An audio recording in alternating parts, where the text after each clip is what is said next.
Buying your home will be one of the biggest milestones, and for many, it's saving, which is the hardest and can often take years, with around 30% of all first-time buyers relying on the bank of mum and dad. Fun fact, did you know that the bank of mum and dad represents $65 billion and that it would be considered the 5th largest bank in Australia?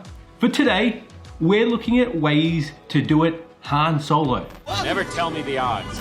Without their help. So let's jump in and look at the 8 steps in how to save a deposit for your first home in less than a year. So let's jump in.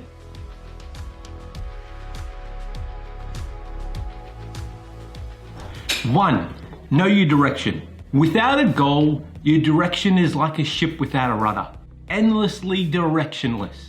When's the last time you've reached a destination without having chosen an objective first? It's an oxymoron. To create your direction, you'll need a goal in how much you'd like to save. But before you can do this, you'll need to know how much you like to spend on a house first. Without this, we're unable to narrow down how much you'll need to save. Say there's a big difference between a $200,000 and an $850,000 home, and the deposit requirements are vastly different. Once you've decided on how much you'd like to spend on a home, you'll want to understand the costs involved in buying a home. This includes how much of a deposit you'll need and other fees like stamp duty that's payable, other things like your solicitor's fees and all the rest. A side note, stamp duty is a tax payable to the government anytime you purchase a home.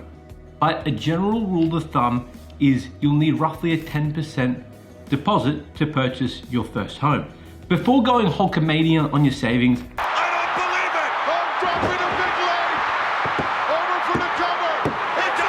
let's be sure we're not climbing up the wrong ladder. And there's nothing worse than having saved the money, but the bank not lending you what you need. So the next thing you'll want to understand is how much you can borrow. And there's a calculator in the description. But an easy way to find this out is by simply multiplying the gross income you're earning by 5 or 6. So if you're earning $80,000, you'll be able to borrow approximately $480,000. Remembering, this is a quick guide only. Step 2, put your goal to the litmus test. Now you've got a figure that you're looking to save, you need to put it to the test. And there's no point in trying to save $300,000 if it's going to take you 10 years to get there. So the first question you're going to want to ask is, do you think you'll be able to get to the savings figure within 1 to 2 years? If the answer is no, go back to step 1. The second thing you'll want to do is look at how much of an impact this property you're looking to buy will have on your current lifestyle. If you head to our extra repayment calculator, link in the description, simply put the loan amount as a total purchase price you're looking for to understand the repayment. Link this figure back to your current savings and rental repayment history. So, for example, if you're paying $500 per week in rent, and $200 on top of this in your savings, that'd be $700 a week. So long as your repayment is under this, you're good to go. And you won't have any impact on your lifestyle. If this figure's higher, then best to either go back to step 1 or review your current expenditure.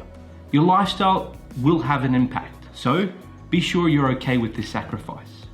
Step 3, create a spendings audit. So the next step is to start to track where every dollar's gone. Ideally, you'd want to look at the last 3 to 6 months. There are many applications on the market, from automated, such as Pocketbook, and more manual, like You Need a Budget or YNAB. Personally, I'm a fan of doing it manually, but understand it isn't for everyone. Ideally, you'd spend 30 minutes tracking where your spendings are going, and thinking about it, it's less than the time you probably spend at the gym. So your financials, like your body, need that same level of attention. By doing it manually, you'll grasp the details and you'll really be able to see where your money is going from every transaction. This will bring your attention to the items where it may be small, but over time, they gradually add up to a huge amount of money. 4, review all your expenditure. Now we've had an audit, let's look at what has happened over the last 6 months and look at what can stop, change, and reduce. Firstly, let's look at the direct debits. A classic example is the gym. Ask yourself, when was the last time you went? Your phone plan is an easy way to downgrade and potentially reduce the amount you're spending there. And all streaming services. You'll find if you ask yourself, do I really need this long enough? The answer will be no. There's always alternatives like YouTube where you can watch awesome content, or even Spotify where you can get an ad-free version. Eating and drinking are usually big expense categories also. The easiest way to save here is to shop at Aldi.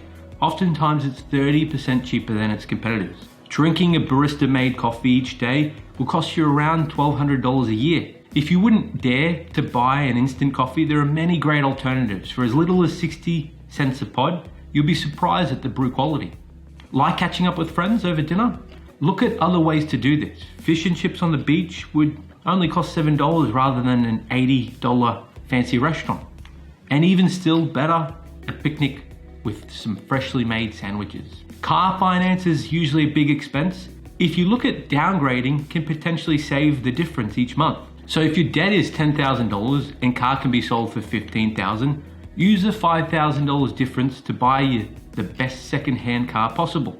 And in this way, all the money you are spending on that car loan repayment can go directly into your savings. The goal with changing your habits is to do it slowly and consistently over time. We've all had that New Year's resolution where we were determined to smash it out. For the first 3 weeks we did it, but weren't able to continue as it was too much of a change and was too hard over the long haul. So with everything we've covered, look at small changes but adhere to them religiously. Step 5, are you able to have a side hustle? We've looked at your defense, which is to spend less. Now let's look at your offense, which is to earn more. So my question for you is, what's your side hustle? Working 38 hours per week keeps the lights on, but there's still another 30 hours you can use for productive endeavors. Whether it's via Airtasker, Uber, Deliveroo, or DiDi, there are countless opportunities where you can spend your spare time to earn prime time. This is my George Foreman family-sized grill that sears... No, it isn't. It's my George Foreman griddle that cooks pancakes. No, it's my George Foreman bacon oven and it's... Step 6, move back in with mum and dad. Yep, I said it. Something you know will be good for you, but still can't stand the idea. I get it, especially if it's with the in-laws. But hear me out. If you're paying $500 a week in rent, you'll stand to save $26,000 each year that you're in with the parents or in-laws. Remember, it isn't long-term and it serves a means to an end. If your parents are open to this, take it with two hands, as it is the easiest and quickest way to save for a deposit. Step 7, review regularly. Now you're in with the folks and you're getting your daily dose of dad jokes. Sorry, that was like something my dad would say. It's a matter of staying on the right track. Ideally, you'd allocate 30 minutes a week to review your expenditure and repeat steps 3 and 4. Then at the start of each month, you'd look at what's coming up. If there's any birthdays, special events, or things like your car service needing to be completed. Account for these in your budget, and it's okay that each month isn't a killer month in your savings. Keeping your finger on the pulse will give you the greatest chance and ensure you stay on course. And step 8, don't reward yourself financially for achieving your savings goals. Yup, sounds a bit weird, but you'll agree once you understand why. The secret is to link savings with pleasure and pain with spending. It's the hardest thing to do, but when achieved, you'll have arrived at the holy grail. You have chosen wisely. The one thing to avoid on your journey is to create milestones where once you've achieved them, reward yourself through purchasing yourself a gift. The issue with this is you link pleasure with spending. Still reward yourself, but rather than a gift, look at creating an experience with your loved ones. You see, when we were children, we were hardwired to link pleasure with spending. We'd get money from our parents and straight away we'd buy lollies and chocolates from the tuck shop. This would loop and eventually we'd link pleasure by the sheer act of spending money, even if what we've bought doesn't offer any pleasure whatsoever. Psychologists use the term Pavlov's dog, and it's by knowing this, it allows us to take control of our mind and thereby shifting it towards a better paradigm, thus allowing us to escape and to choose our own direction in life. That's everything from me today. Thanks for your support in liking and subscribing to our channel, and we'll see you next time.